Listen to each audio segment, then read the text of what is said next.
Kabanata 121. Sa ganoong sitwasyon, paanong si Madam Su, at iba pa, ay maglakas loob na suwayan si Leon. Walang pakialam si Leon sa naisip ni Madam Su at sinabi niya sa mga tao, kahit ako ay hindi magdedesisyon para sa kasal ni Yulia, at sa inyong lahat, buzz off. Kung sino man ang hindi makapagsara ng bibig, lumayas kaagad sa pamilyang Su. Hindi ko matitiis ang mga walang kakayahan na gawin ang tama. Nang marinig ang pagsaway ni Leon, napayuko sila Betty, Lincoln, Georgia, Yvonne at iba pa at natahimik. Gayunpaman, hindi nilayo ni Leon na hayaang mag-slide ng ganoon kadali. Ngayon pa lang, malinaw na niyang narinig ang mga salita ng mga taong ito. Hindi niya inaasahan na papaalisin nila si Yulia sa bahay pagkatapos nitong magkasakit. Gail, 80 taong gulang ka na. How dare you agaw kwintas sa sarili mong apo? Hindi ka ba walang hiya? Napaawang ang bibig ni Madam Su, ngunit hindi siya naglakas loob na pabulaanan. At ikaw, Lincoln? Ikaw ang ama ni Yulia, ngunit nais mong sirain ang kanyang kaligayahan para sa kapakanan ng kaunting benepisyo, sa pakikipagsosyo sa isang tagalabas. Kung hindi mo hihiwalayan ang masamang babaeng ito, kailangan mong umalis dito. At ang pamilya Su ay puputulan ang relasyon sa iyo. Dad! Namutla ang mukha ni Lincoln sa takot. Natakot din si Betty. Natatakot siya na agad na kumilos si Leon. Walang pakialam si Leon sa gustong sabihin ni Lincoln. Napalingon siya kay Georgia at Yvonne. Georgia at Yvonne, nasaktan ba kayo ni Yulie? Matako ka at hindi mo matanggap ang sarili mong kapatid. Anong mga dakilang bagay ang maaari mong magawa? Mula ngayon, ang lahat ng iyong mga posisyon ay walang bisa. Magsimulang magtrabaho sa departamento ng pagbebenta bilang mga intern. Isang intern. Lolo, pakiusap. Agad namang nagmakaawa sina Georgia at Yvonne. Kung magiging intern sila, mapapahiya sila. Pero hindi man lang sila dinamay ni Leon. Nagtaas siya ng kilay at bumeso, utos ito, hindi talakayan sa iyo. Kung ayaw mong tanggapin ang kaayusan na ito, lumabas ka at maghanap ng sarili mong trabaho. Pagkatapos ng napakaraming taon ng paggastos ng pera ng pamilya, oras na para malaman mo kung gaano kalupit ang lipunan. Si Georgia at Yvonne ay natakot na gumawa ng isa pang tunog. Fashion.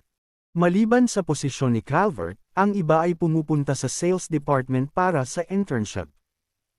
Tungkol naman sa dakilang kapangyarihan ng pamilyang Su, hindi na kinailangan pang magsalita ni Leon dahil natural niyang binawi ito kay Madam Su. Kahit na ang grupo ng mga taong na-delegate ay puno ng reklamo. Ngunit sa ngayon, walang nang ahas na tumayo at tumanggi. Kung tutuusin, walang makakapagpabago sa isip ni Leon. Maging si Madam Su ay hindi nang ahas na magkaroon ng anumang pagtutol. Matapos ang kabiguan na ito, matagal nang nawala ang kaarawan sa dati nitong maligayang kapaligiran. Umalis ang lahat.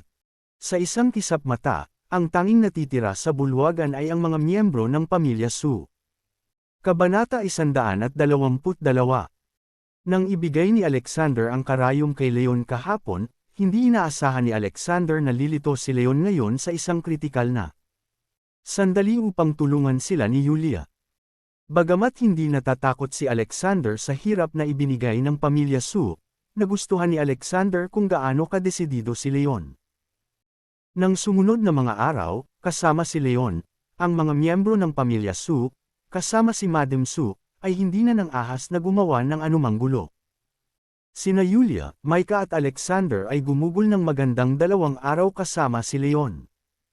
Nang magpaalam na sila kay Leon at umuwi, Biyernes na ng gabi. Kinabukasan ay weekend at hindi na kailangang pumasok si Micah sa paaralan. Maaga sa umaga. Niyakap ni Micah ang leeg ni Alexander at hinimas ito. Daddy, sikat na ang araw. Gusto kong matuto ng martial arts. Nagsilbing alarm clock ng tao si Micah. Hindi inaasahan ni Alexander na maaalala ito ni Micah at niyakap siya nito. Hinaplos niya ang kulot na buhok ni Micah at mahinang sinabi, Micah, ikaw masigasig sa pag-aaral. Kaya pwede bang bumangon ka na, Daddy? Nagpout si Micah. Oo, pero kailangan ng halik ni Micah para ma-motivate si Daddy. Hindi napigilan ni Alexander ang pagkamot sa ilong ni Micah. Kiss. Walang pag-aalinlangan, hinalikan ni Micah si Alexander sa pisngi, na sinundan ng Hajijek. Nukulat na babae. Pinunasan ni Alexander ang laway sa mukha at nagkunwaring ipupunas niya ito sa mukha ni Micah. Lalong tumawa si Micah habang nakayuko. Ilang sandali pa bago sila makaalis sa kama. Nang matapos maghugas si Alexander ay naghanda na si Yulia ng almusal. Habang kumakain, nagpa siya si Yulia na pumunta sa opisina at mag-overtime. Kung tutuusin, kaka-promote pa lang ni Leon sa kanya, at marami siyang gagawin. Kaya mas maaga niyang sinimulan ang lahat. Ang kasalukuyang bahay ni Yulia ay malapit sa isang magandang distrito ng paaralan at may magandang kapaligiran, ngunit napakaliit ng lugar para magsanay si Micah ng martial arts sa bahay. So, pumunta sila sa martial arts gym para lang sa open at professional venue dito. Speaking of venue, naisip ni Alexander ang kanyang hillside villa sa Ocean Hill. Malaki ang lugar na iyon. Pero siguradong hindi papayag si Yulia na lumipat sa villa na iyon. Sabagay, bukod sa biglaang proposal noong araw na iyon, hindi pa matukoy ang relasyon ni Alexander kay Yulia. Ang paglipat sa isang bagong lugar ay madali. Ngunit kinailangan ni Alexander na kumbansihin si Yulia sa tamang panahon. Pagkatapos magbayad ng bayad sa front desk, dinala ni Alexander si Micah sa inner room ng martial arts gym. Micah, iniisip ni Daddy kung tuturuan ka ba ng martial arts moves o martial arts mysteries. Wika ni Alexander habang naglalakad. Ang mga galaw ng martial arts ay mabuti para sa mga nagsisimula, at mabilis ang mga resulta. Pero kahit na si Micah ay nakakabisado, isa lang siyang external practitioner. At ang mga misteryo ng martial arts ay nagbigay diin sa panloob na lakas at hininga. Iilan lamang ang maaaring makabisado sa mga misteryo ng martial arts. Maging ang mga kilalang martial arts gym masters at maging ang mga sect masters ay pinagkadalubhasaan lamang ang mga pangunahing kaalaman sa mga misteryo ng martial arts. Kung masigasig kang nagsasanay ng martial arts moves, makikita mo ang resulta sa loob ng ilang taon. Ang mga mahuhusay na estudyanteng iyon ay tumagal lamang ng 1 dosenang taon upang maabot ang rurok. Tungkol naman sa mga misteryo ng martial arts, kung walang swerte, maaaring hindi maabot ng mga tao ang threshold ng mga pangunahing kaalaman kahit na gumugol sila ng panghabang buhay na pagsisikap. Nang marinig ang mga salita ni Alexander, tinitigan siya ni Micah ng may pagtataka. 4 na taong gulang pa lamang siya, at kahit gaano siya katalino, hindi niya posibleng malaman ang pagkakaiba ng mga galaw at mga misteryo. Kabanata 123. Metiyag ang paliwanag ni Alexander, Micah, kung gusto mo lang malaman ang ilang galaw at labanan ang mga masasamang tao na bubuli kay Mommy. Sapat na ang pagsasanay ng martial arts moves. Ngunit para makabisado ang mga misteryo ng martial arts, malamang na kailangan mong gumugol ng habang buhay. Matagal na nag-isip si Micah bago sinabing, ituro mo lang sa akin ang alam mo. Humagalpak ng tawa si Alexander. Hindi alam ni Micah na naiintindihan ang lahat. Gusto lang niyang maging kasing galing ni Alexander. Gayunpaman, agad namang nagdesisyon si Alexander na medyo nag-aalangan pa. Tumanggo siya at sinabing, nakabisado na ni Daddy ang bahagi ng mga misteryo ng martial arts. Dahil gusto mong matutunan ito, tuturuan ko kayong lahat ng walang pag-aalinlangan. Pumalakpak at magpapalakpakan si Micah nang mataimtim na sinabi ni Alexander, Micah, seryoso si Daddy sa martial arts. Kapag nagpasya ka na, simulan mo, dapat may tiyaga ka. Kung sumuko ka sa kalahati, magagalit ako sa iyo. Bagamat malaki ang utang ni Alexander kay Micah, hinding-hindi niya ito i-spoil. Walang masamang unawain ang ilang katotohanan sa murang edad. Bukod pa rito, kung kaya ni Micah ang bahagi ng mga misteryo ng martial arts, hindi pa banggitin ang pagiging master, kahit papaano ay may kapangyarihan siyang protektahan ang sarili. Nang makita ang seryosong tingin ni Alexander, mukhang determinado rin si Micah at sinabing, "Don't worry, Daddy. Makikinig ako sa iyo at magsasanay ng mabuti." Natunaw ang puso ni Alexander nang makita kung gaano kaganda ang ugali at pag-unawa ni Micah. Matapos palitan si Micah ng kanyang damit pang-eehersisyo, nagsimulang matiyagang ipakita ni Alexander ang pinakapangunahing mga galaw ng martial arts. Pagkaraan ng ilang minuto, sinimulan na niyang subukang gawin ito ni Micah. Nakatayo siyang nanunood, paminsan-minsan ay itinatama ang mga galaw ni Micah. Maya-maya lang ay may lumapit na lalaki na may buhok na maputi at may fit na katawan. "Bata, kanina lang ako napadaan at narinig kitang pinag-uusapan ang mga misteryo ng martial arts." Interesadong tanong ng lalaki. Pero bago pa man makapagsalita si Alexander, hininaan niya ulit ang boses at lumapit. "Nagyayabang ka lang, hindi ba? Bakit, sa tingin mo?" Tanong ni Alexander. "Bata ka pa. Paano mo malalaman ang mga misteryo ng martial arts? Sa karamihan, narinig mo ito mula sa kung saan. Nagpapanggap ka lang na makapangyarihan sa harap ng anak mo." Tumawa ng mahina si Alexander. Walang pakialam ang lalaki kung may malalim na kahulugan ang ngiti ni Alexander. Kinawayan niya ang kanyang kamay at sinabing, "First time mo dito ngayon, tama ba? Ako ang may-ari ng lugar na ito, Francis Reed. Pagdating sa mga misteryo ng martial arts, kwalipikado akong magbigay ng ilang komento. Sinabi sa akin ng aking lolo na noong sinaunang panahon, ang aking ninuno ay nakabisado ang mga misteryo ng martial arts, at sa kanyang kasukdulan, maaari niyang pasabugan ng 10 bison sa isang suntok, na yumanig sa buong Cloudtopia." Pagmamalaking sabi ni Francis na para bang kaya niyang pasabugan ng isang suntok ang 10 bison.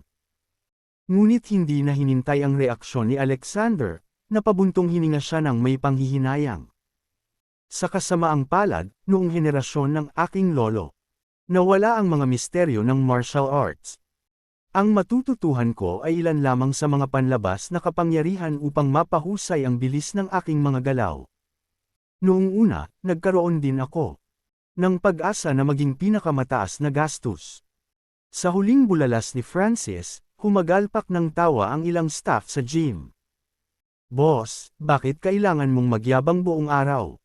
Kabanata 124. Isang suntok para tamaan ang 10 bison. Posible kayang ang kamao ng iyong ninuno ay may dalang electric current na dumadaloy sa maraming bagay ng sabay-sabay. Ang Cloudtopia ay nasa hangganan ng isang daungan at dati ay isang maliit na nayon ng pangingisda na may ilog. "Saan nanggaling ang bison? Umalis ka. Alam kong matalino ka. Bumalik ka na sa trabaho." Saway ni Francis.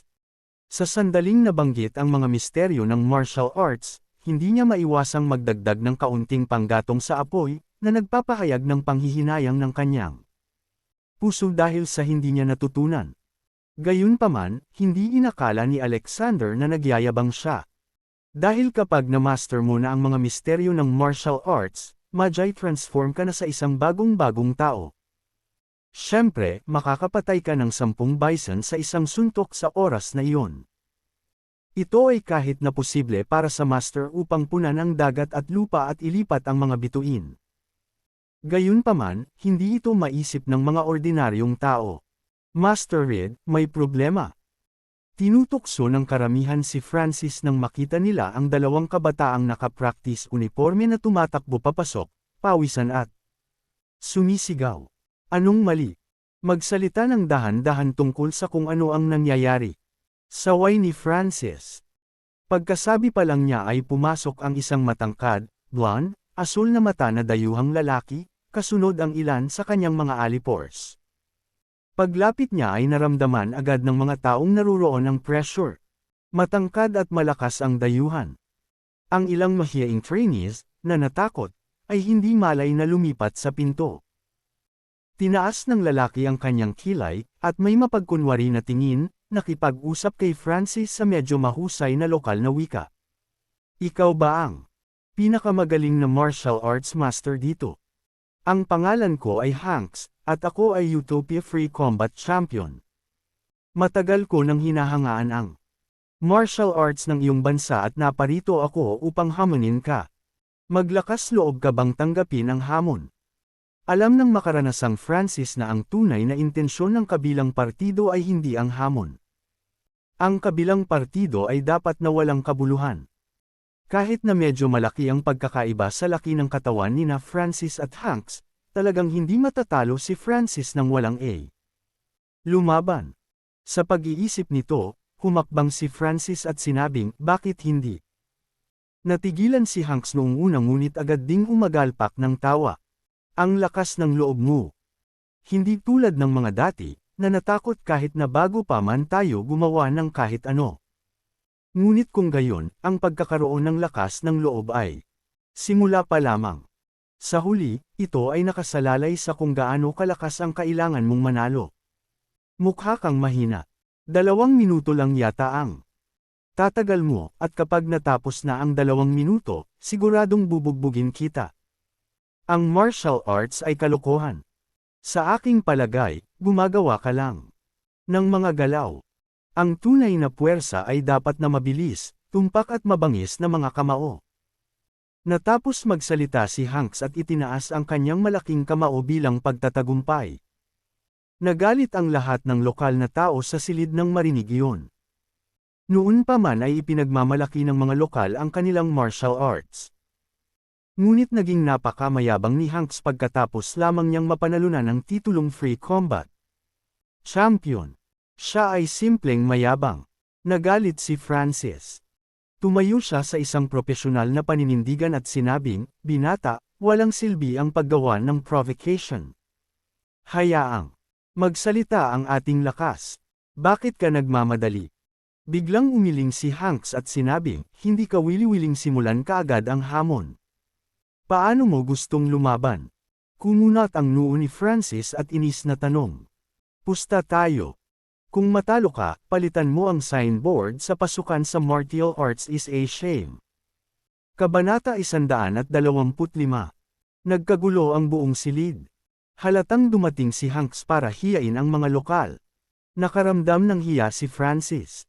Ngunit sa sandaling ito, walang paraan para bumalik. Dahil doon, nagnganga siya ng ngipin at sinabi sa malamig na boses, okay. Kung matatalo ako, kaya ko, pero paano kung matalo ka? Haha. Natawa si Hanks. Sa tingin mo matatalo ako. Masyadong mataas ang tingin mo sa sarili mo. Gayunpaman, para maging patas, maipapangako ko sa iyo na kapag natalo ako, magagawa mo ang lahat ng gusto mo sa akin. Sa sumunod na sandali, direktang lumapit si Hanks kay Francis. Naramdaman ni Francis ang malakas na hangin, na sinundan ng isang malaking kamao, na papalapit sa kanyang mukha. May masamang premonition si Francis. Inakala ni Francis na mas mabagal ang paggalaw ni Hanks sa kanyang malaking figure. Sinong mag-aakala na napaka-flexible ni Hanks? Isa. Sa sandaling ito, 2 hakbang na lamang ang napaatras ni Francis sa pamamagitan ng instinct, habang ginagamit ang magkabilang palad upang harangin ang alon ng hangin na nakabalot sa kamao ng kabilang partido. Bang! Isang ungol ang tumunog. Nabasag ang higanteng kamao sa harap ng dibdib ni Francis. Kung hindi pa ito hinarang ni Francis sa oras, baka nabali na ang kanyang sternum. Ganun pa man, napilitan siyang bumalik ng malayuan.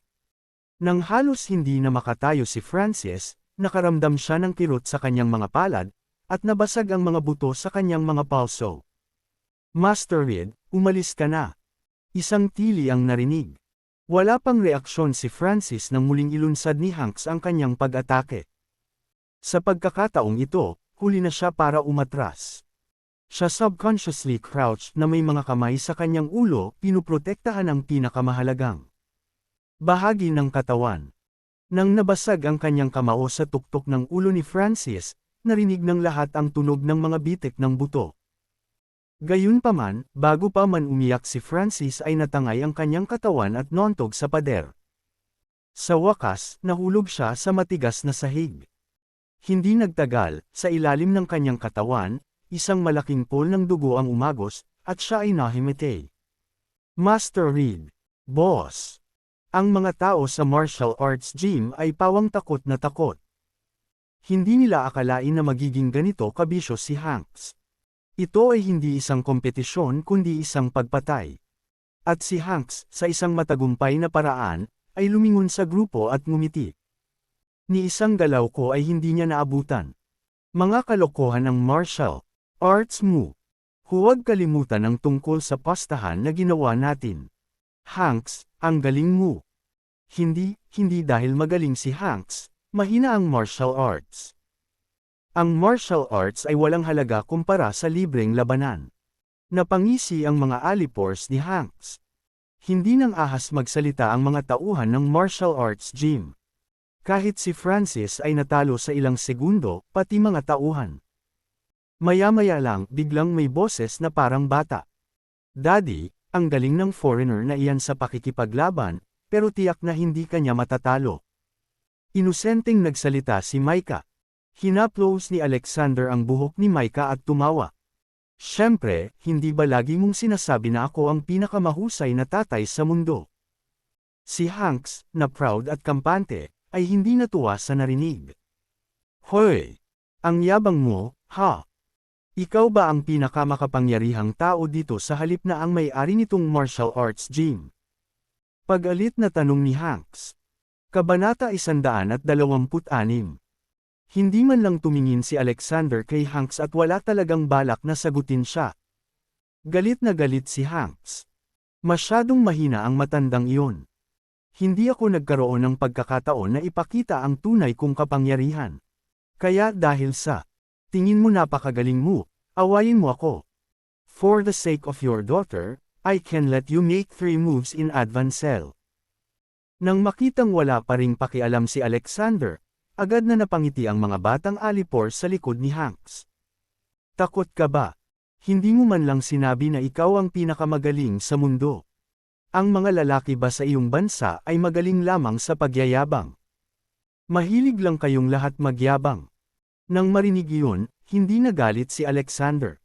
Ngunit ang mga nagsasanay ng martial arts gym ay sinisikap lang ng lalaking ito na pasayahin ang kanyang anak. Huwag niyo siyang i-bully. Kailangan ba nating itulak ang mga tao sa gilid? Ngayon lang nasaksihan ng lahat ang bangis ni Hanks.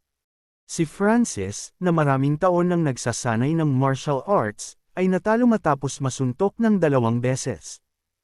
Si Alexander ay mukhang magalang at mahina. Hindi lang iyon, dinala rin ni Alexander ang kanyang anak. Kung si Alexander ay namatay sa ilalim ng kamao ni Hanks, ito ay magiging trauma ni Micah. Ang mga dayuhang ito ay hindi makatao. Habang nagsasalita ang mga tao at sinusubukang ipagtanggol si Alexander, biglang bumangon si Alexander at tinitigan si Hanks. Gusto mo talaga akong awayin? Siyempre. Tuwang-tuwa si Hanks at paulit-ulit na tumango. Okay, ayon sa gusto mo. Walang pakialam na wika ni Alexander. Ano? Gusto mo talagang labanan ang dayuhang demonyong ito? 5. Hindi namin sila sineseryoso, kaya hindi mo kailangang ipagsapalaran ang iyong buhay para sa kapakanan ng reputasyon. Guest ka lang ng martial arts gym. Walang tatawa sa iyo kung hindi mo tatanggapin ang hamon. Hindi ka rin pipilitin ng mga dayuhang demonyong ito.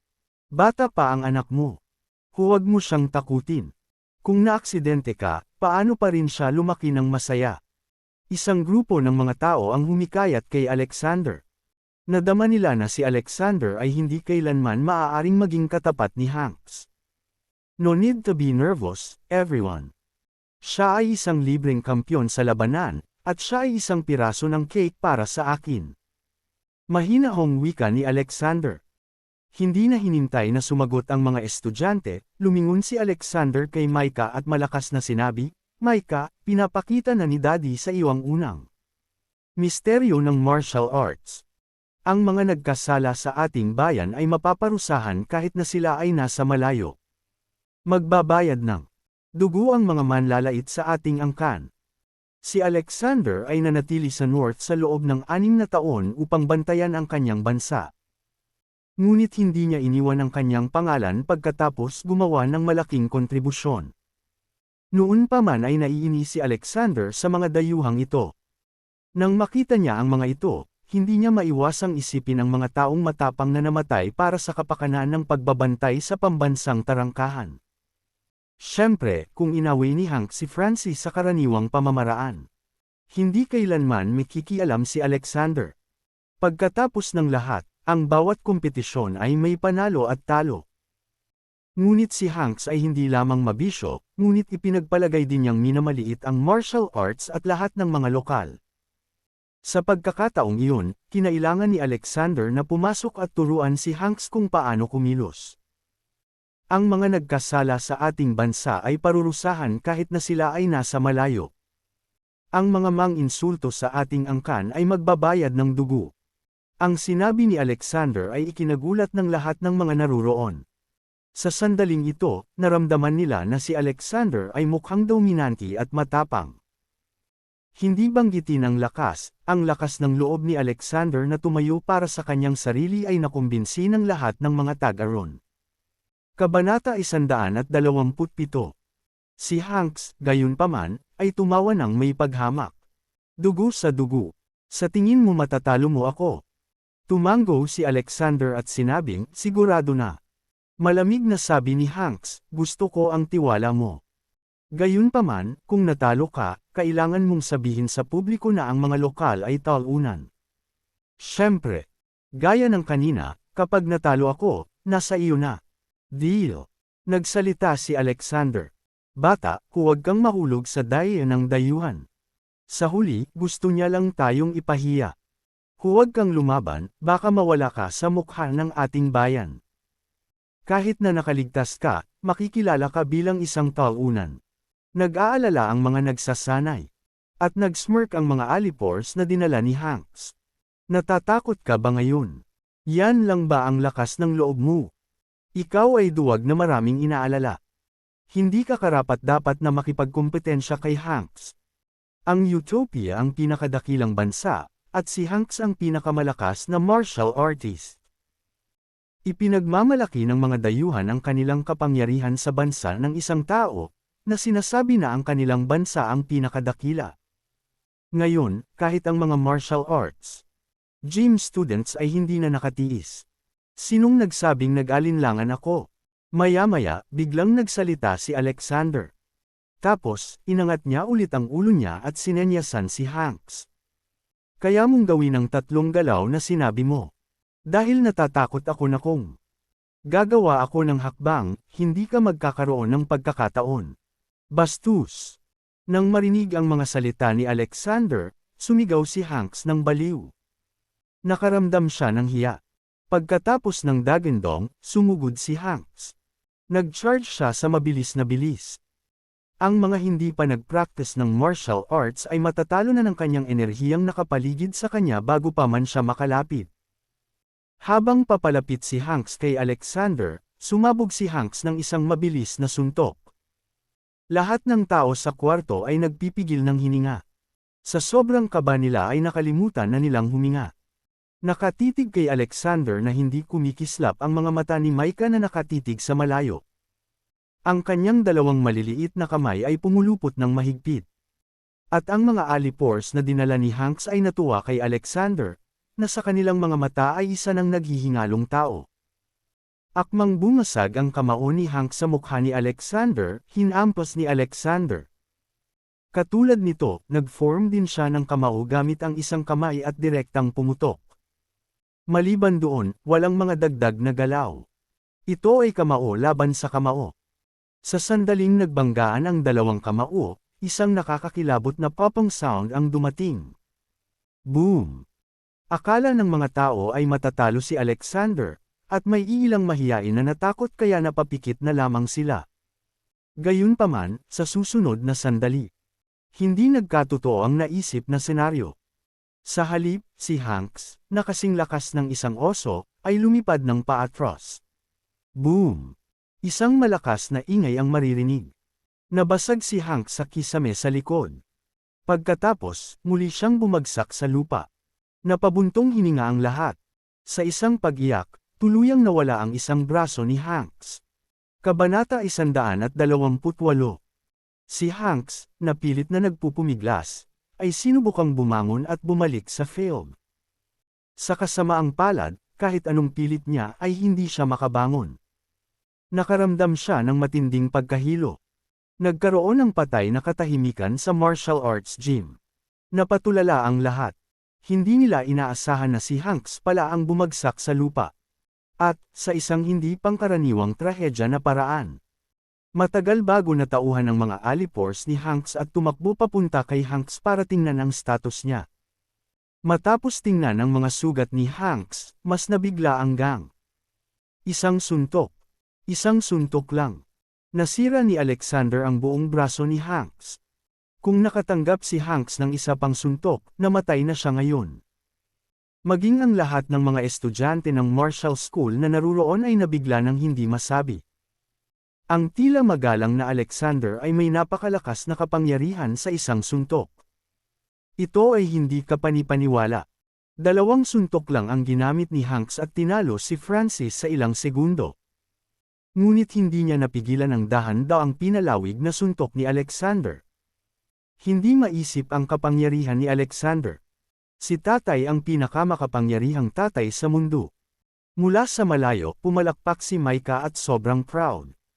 Si Alexander, sa kabilang banda, ay nanatiling kalmado bago mag-time. I guarantee you will end up terribly.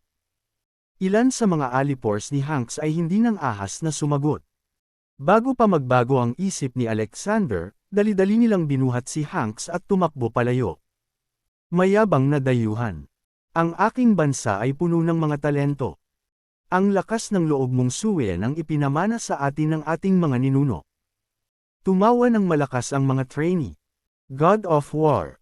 Galing mo. Kanina, akala ko sinusubukan mong pahangin ang iyong anak, ngunit hindi ko inaasahan na napakalakas mo. Diyos ng digmaan, maaari kang maging tagapayo ko. Diyos ng digmaan, mangyaring maging tagapagturo ko. Agad na pinalibutan ng mga estudyante si Alexander. Sa pagkakataong ito, nagising din si Francis na nahimatay. May makikita pa ring dugo sa gilid ng kanyang bibig, ngunit wala siyang pakialam habang mabilis niyang pinunasan ang dugo at tuwang-tuwa na napabulalas, mga misteryo ng martial arts. Isa kang banal na tao na. Nakabisado ang mga misteryo ng martial arts. Sa pagtingin sa mga estudyanteng nagsisikap na magbigay ng respeto, dali-dali silang pinigilan ni Alexander at sinabing, si Reed ay malubhang nasugatan. Ayaw mo bang isugod siya sa ospital? Namulat ang mga trainees at nakonsensya. Tumawag sila ng ambulansya at naghanap ng stretcher. Ang ilan ay ayaw umalis at patuloy na hinihiling kay Alexander na ibigay sa kanila ang kanyang mga numero ng telepono. Master. Pagkatapos ng ilang casual na pag-uusap, binuhat ni Alexander si Micah at tumakbo palabas ng martial arts gym bago pa man makapag-react ang sinuman. Takot si Alexander na maging sikat. Gusto lang niyang maging low profile at protektahan sina Yulia at Micah. Nakakainis itong mga admirer na nang-aasar sa kanya para sa mga numero ng telepono. Kabanata 129. Bukod dito, marami rin siyang hinahangaan sa North. Tila kailangan niyang iwasan ang martial arts gym na ito sa hinaharap. Sa tanghal iyan, ipinahayag ni Micah ang kanyang pagnanais na pumunta sa palaruan.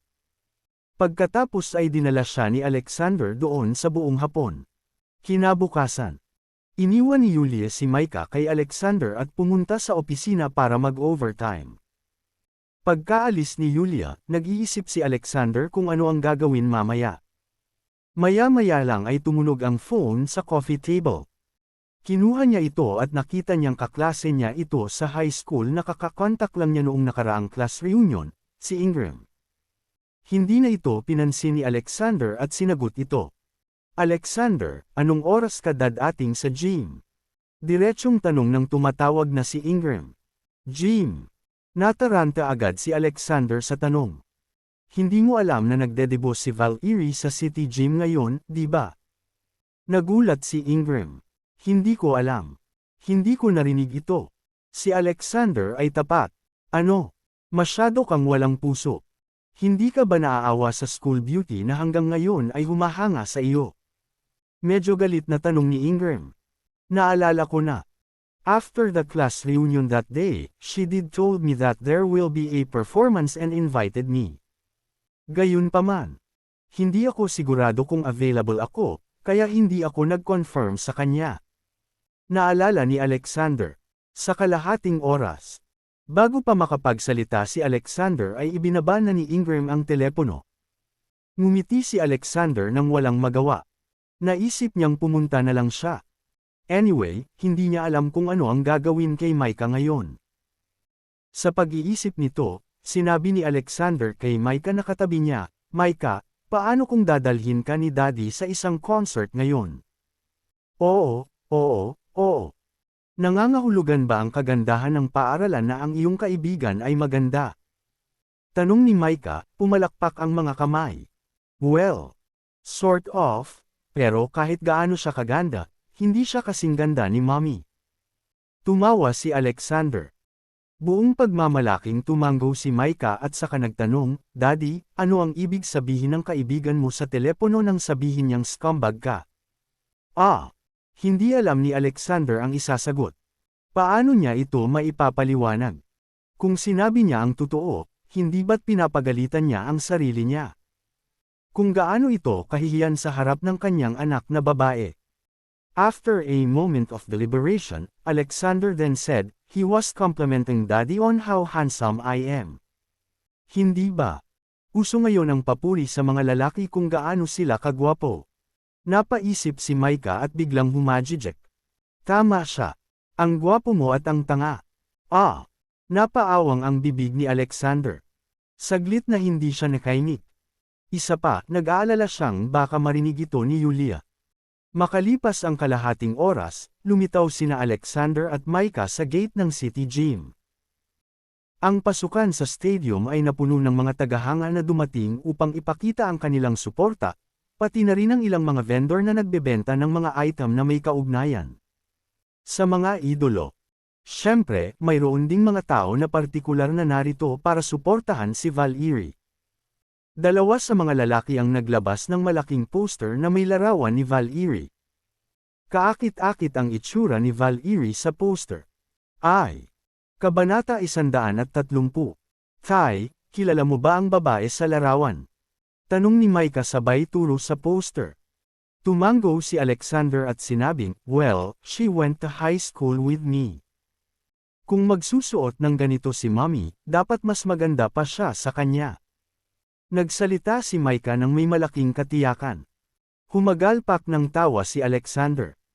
Si Yulia ay dapat na masyadong mapagmataas kadalasan, na nagiging sanhi ng Micah upang ipagtanggol siya sa bawat oras. O baka naman natakot si Micah na matalo si Yulia kay Val Erie. Kaya naman paulit-ulit niyang idiniin ang kagandahan ni Yulia sa harap ni Alexander.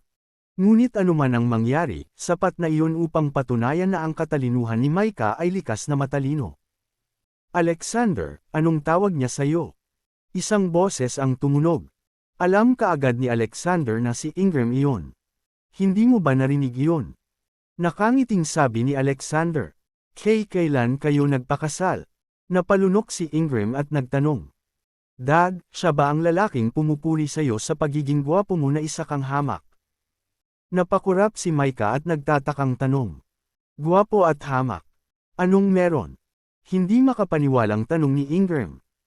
Si Alexander, sa takot na baka malantad ang kanyang kasinungalingan, ay nagmamadaling iwinagayway ang kanyang kamay at sinabing, hindi na mahalaga. Micah, batiin mo si Mr. Ingram.